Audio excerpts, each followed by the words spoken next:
Today, on Curious Journey, we explore the dark and grisly tale of Midget Mansion.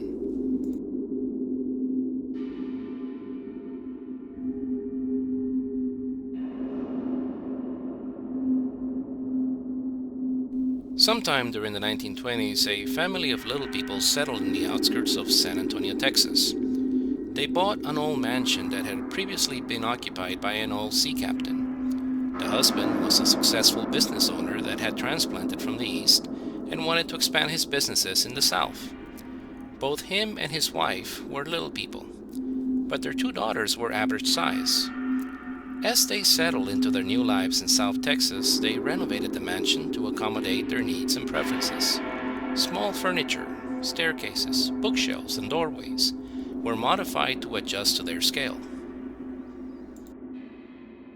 Life went on, the household growing in size as servants were hired on. But things were about to change for the worse. As the 1930s rolled in, the husband started losing money. With his businesses not making any gains, he blamed it all on prejudice, blamed it on ignorant bigotry against his condition, not realizing that the economy as a whole was suffering from the Great Depression. He manifested frustration as anger towards his family, becoming hostile and abusive every day.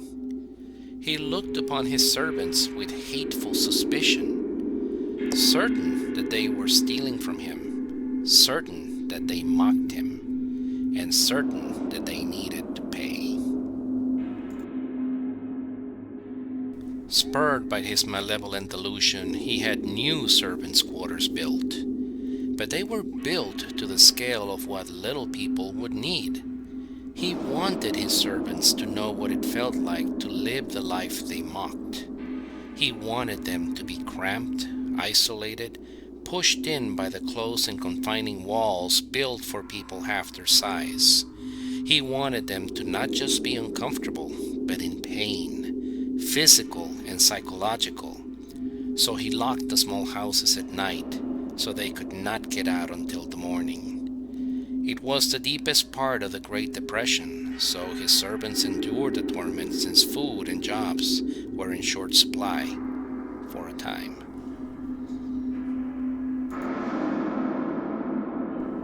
Finally, the end came. After a heated discussion with his wife one night, the husband lets his rage loose and kills her. He drags her body upstairs to his daughter's room and kills them as well. At this exact moment, the servants had had enough. Some were able to break out of their confines and free the others, and headed towards the house. Foremost in their minds, revenge for the torment and depravity they had suffered.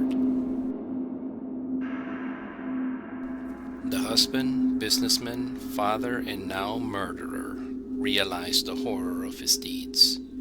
He broke down, collapsed among the bloodied corpses of his family, and wept, unconcerned about the people ransacking his house and barely noticing the fires engulfing his home.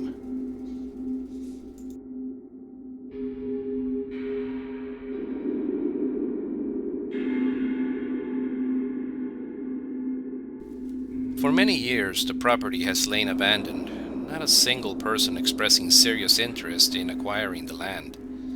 There are accounts of strange noises, even voices and shadows witnessed around the property by passers-by.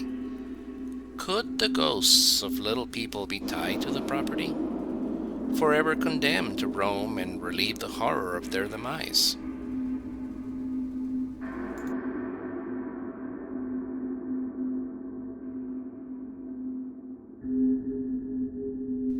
Could the murderer's rage of the husband have turned him into a warped, miserable creature, doomed forever to a prison of base desires and empty reward?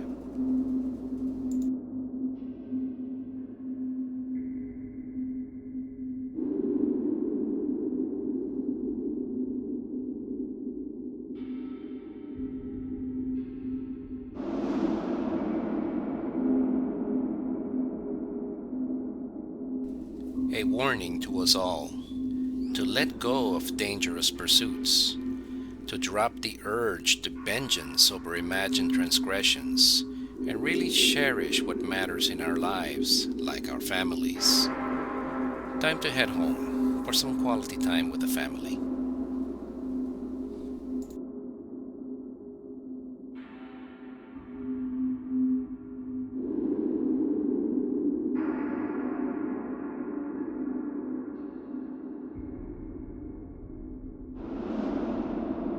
Hey, thanks for watching. Please leave a comment and let me know of any other legends I could explore for you.